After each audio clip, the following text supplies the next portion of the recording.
This Adam Mockler tweet is the perfect example of everything wrong with American liberalism right now in 2026. Let me explain. First and foremost, let's just go through the actual tweet. Mockler is responding to someone complaining about his strong position against AIPAC now, and Mockler responds with this tweet. I haven't changed. I believe in liberalism, human dignity, and democracy more firmly than I ever have before. I oppose powerful specialist interest groups like AIPAC because their influence distorts our democracy. AIPAC has poured money into MAGA insurrectionists and far-right politicians when doing so advanced its goal of unlimited American support for the extremely illiberal policies of Israel.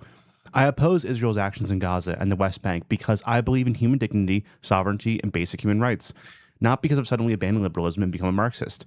I believe in market, equality, democracy, individual liberty, and strong liberal institutions. And because I believe in those things, I oppose human rights abuses and attempts to undermine democratic institutions, regardless of who commits them. It's staggering how much is wrong with this tweet. Not just the analysis, not just the rhetoric, not just the ideology, but it seems he doesn't even understand what AIPAC is or how special interest money groups work in America.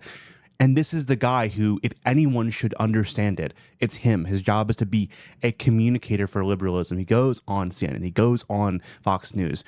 This is insane. Let's just go down line by line. When he says, I believe in liberalism, human dignity, and democracy, these are all things that go together, of course. But let's flesh them out. I oppose powerful special interest groups like AIPAC because their influence distorts our democracy.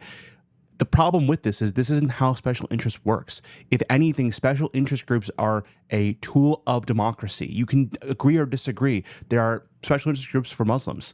There are special interest groups for, niche countries that we don't even think about in terms of our politics. The reality is, if you're a liberal, right, when he's talking about liberalism and democracy, it's different from other forms of democracy. Like socialist countries are oftentimes democratic, and they're going to have the inability to pour capital into special interest groups because they fundamentally disagree with the influence of capital. But liberalism doesn't. We fundamentally believe in the idea that a part of your democratic voice is the ability to use your money to advocate for special interests. And I think he even intuitively knows it's not anti-democratic in the way he's trying to put forward. The case with Citizens United and people like Mockler will rail against this decision because they believe that uncapping super PAC spending and having these broad First Amendment protections provided to campaign donation vehicles was not good. But difference is when they try to group up situations like AIPAC into this, it's absurd. It's wrong because AIPAC is not a super PAC. It is a nonpartisan lobbying group that then uses shell companies or shell donation vehicles to deliver money to campaigns and organizations that they believe are in accordance with their own views of Israel and how the United States should respond to it. This is what American liberalism looks like. And Mockler even recognizes this sort of spending is usually not very effective. American politics is much more bottom-up than people realize and want to admit, especially when they're on teams that are supposed to be more democratic or whatever. There's nothing you can do about how much America's turned on Israel, the voter. They don't like it on both parties at this point, broadly speaking, especially the youth. That money is not changing anything. You see an influx of money come in to try to change that. It doesn't work. And more importantly, the politicians do not care about the money before the support from the people. If you're in a race where both parties are going to be anti-Israel, the electorate, you can't run on it. It doesn't matter how much money AIPAC gives you because you won't win. In the same way, data centers. There is so much money right now consolidated on AI and tech. There is so much of a reason to invest in data centers and for politicians to get behind it just because there's so much money that people are willing to spend to influence those decision-making processes.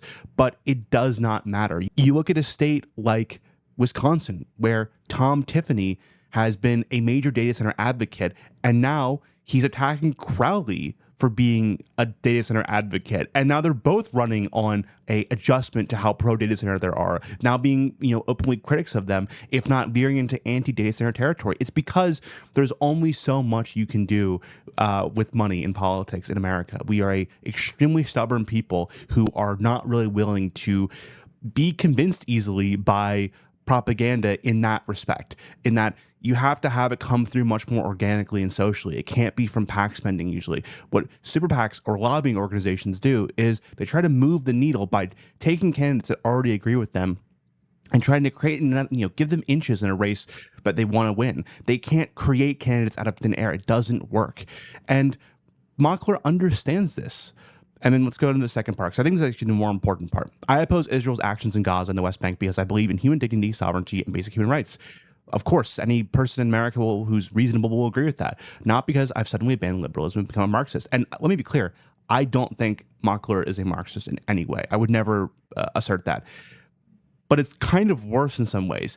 I don't think he's a Marxist, but it's because I think he's a liberal, but he doesn't really apply liberalism to reality. Let me explain. Please excuse the poor penmanship and just think about like the visual aid element of this. I agree with Adam, as every other American does. Dignity, sovereignty, and human rights are important concepts to uphold. And if a country external to us, even if we support them broadly, violates those, we should be critical about that, and we should hold our politicians accountable. But the issue is, when people like Adam Mockler talk about these concepts, it's never in the context of where they come from. These are not a part of nature. These are not a part of just living. What these are concepts that are man-made. A man has to make them, and then we have to have them protected by a government.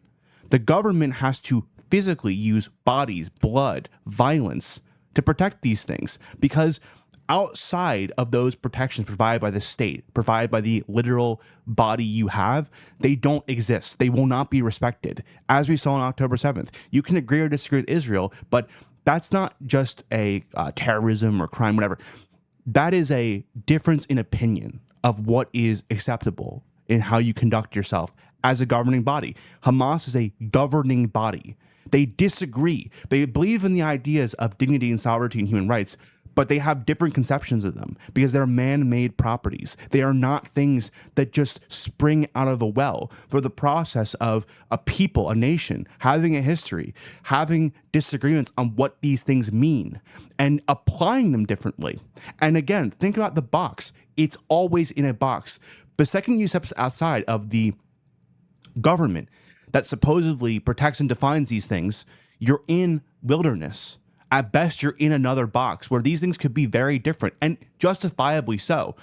That's something that also a lot of liberals disagree with or don't acknowledge, in that you can have different governments that do things that we consider to be criminal, and for them it's not.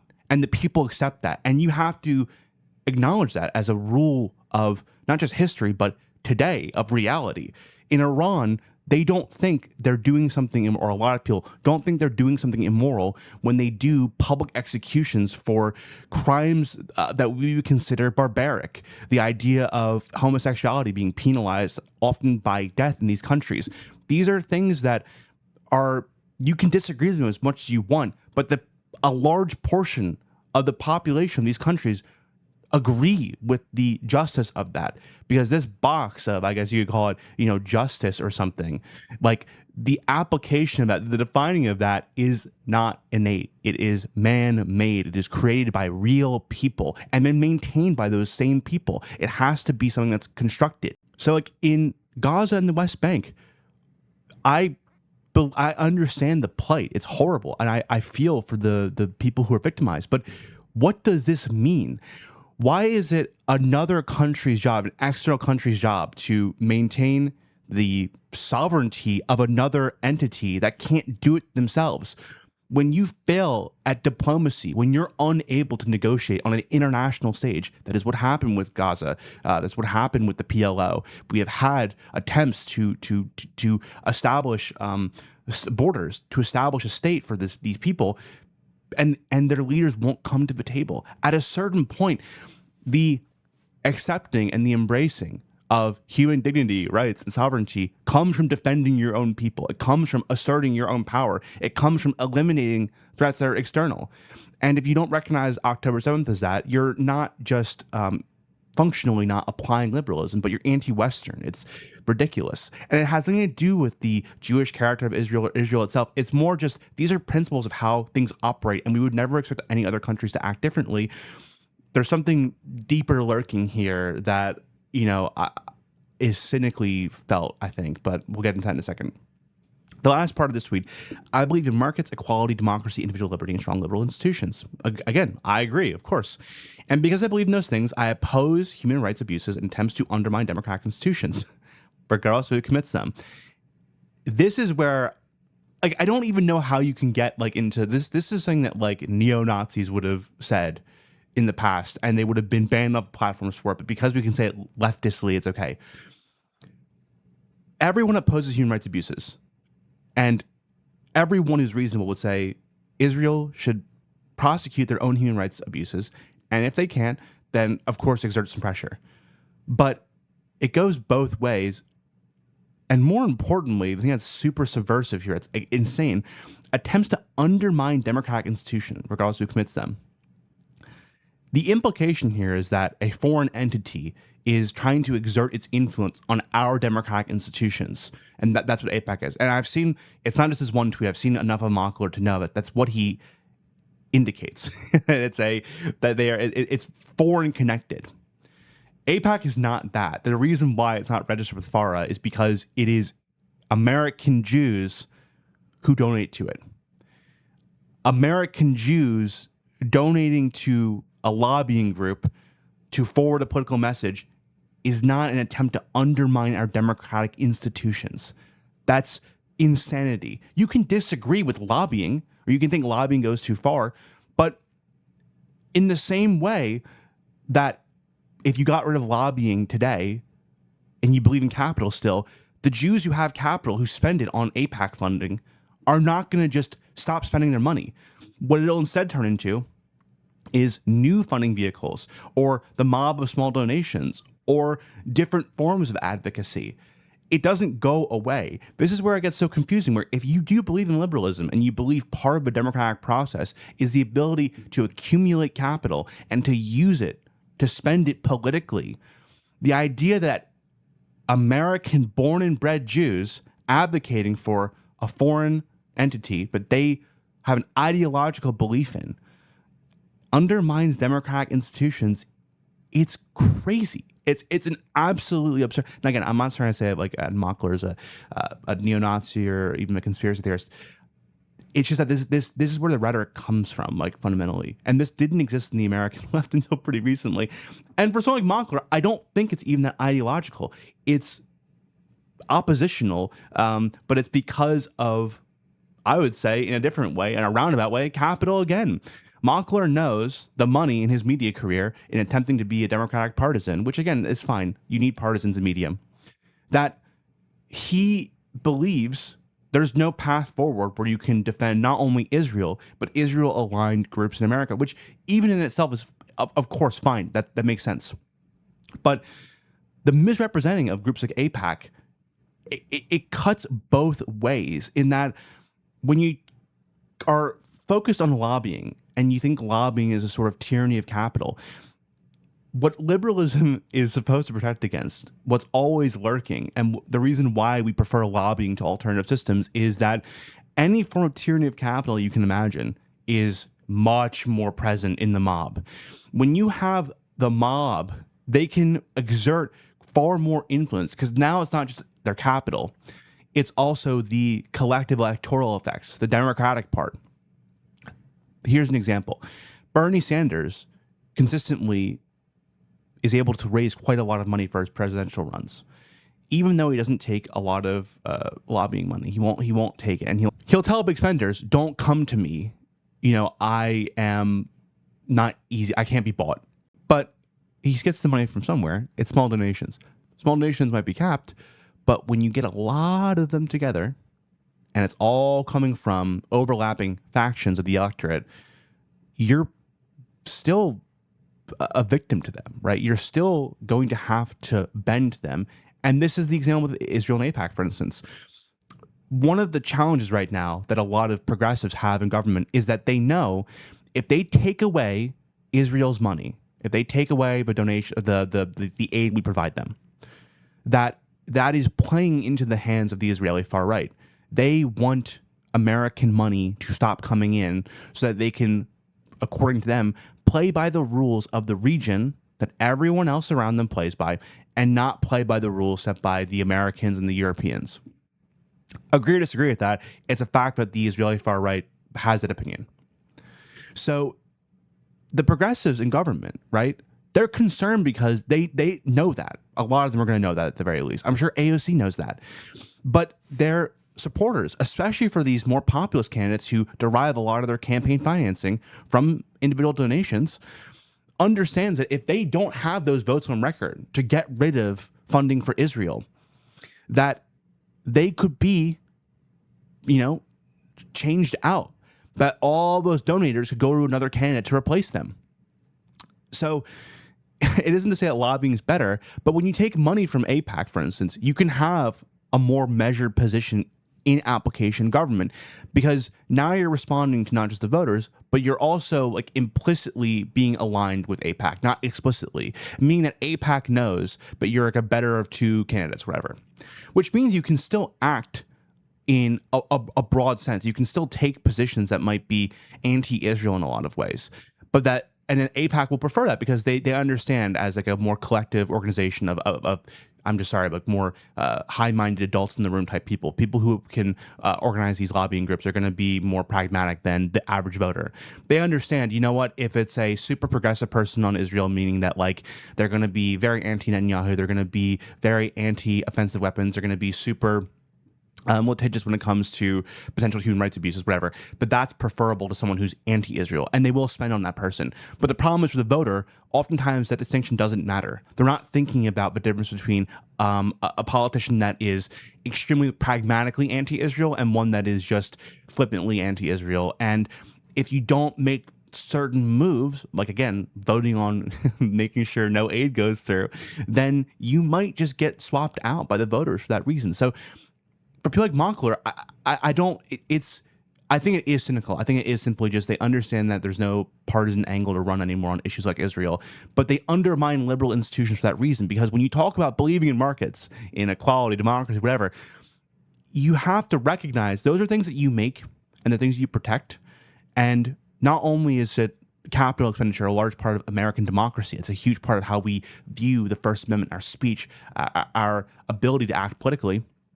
But that if we start demonizing, not being, again, being critical is fine, but demonizing outside entities that are trying to protect those institutions themselves, but have existential external threats that we don't have, it's over. Like, it's so easy to say this shit when you're from America and we've never in our lifetime had an external existential threat that's external to us. Never.